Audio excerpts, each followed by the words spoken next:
back to the daily grind, and shout out to the full-time patrons. Make sure to hit subscribe if you're new and hit thumbs up if you're not a baby back bagel biting bitch boy, cause you know what time it is. It's full time. MMA. And we have an injury update from the UFC featherweight champion, blessed Max Holloway. He was recently pulled from his fight with Brian Ortega at UFC 226 due to concussion-like symptoms.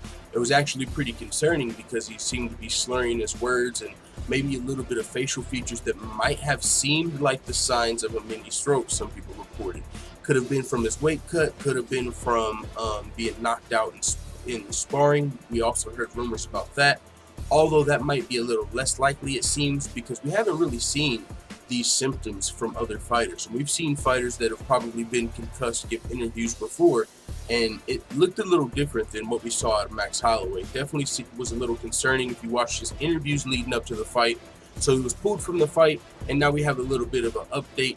And honestly, it's still a little concerning, but at least Max Holloway is starting to feel a little better. He took to Twitter and said, "Back on the mainland for more exams. Thanks UFC and docs for following through to try and figure this out. Starting to feel better." So they're still trying to figure this thing out, and I'll keep you guys updated if we get as we get more information on this situation.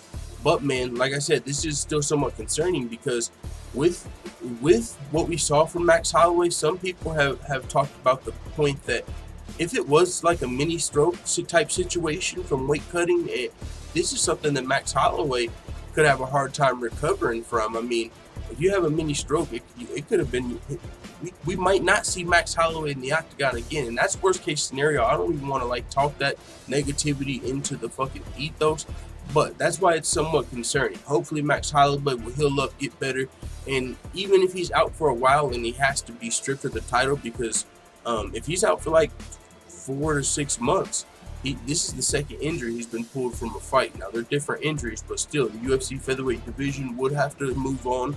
And so if Max Holloway was out for 4 to 6 months, he could potentially be stripped of his title. But then if he did get healthy enough to return, when he did, I'm sure he would get his title shot back. But at the same time, man, there's a lot that could play out from this injury. All we can do is hope that Max Holloway has a speedy recovery and he comes back to reclaim his throne. But this is more serious, so you don't want him to rush back if he's not healthy. It is what it is if he gets stripped, you know what I'm saying? Come back for the title. Don't rush back. Figuring out what's going on is the #1 priority, and then returning to as close as 100% as you can before you come back for that title shot. So with that being said, I'll keep you guys updated. Make sure you subscribe if you're new. And also to the full-time family, Yank My Dandy Doodle has gave the generous offer of matching every single donation made to the full-time startup fund in the next week, up to $1,000 plus $100. That's a huge opportunity for the channel. So if you were ever going to donate to the channel, if you do to the GoFundMe, Yank My Dandy Doodle will match every single dollar. So with that being said, more news to get to. The grind continues. We'll be live next Monday, every weekday. Let the full-time family know what you think in the comments. Da da da da da. It's the motherfucking D-O-double-G.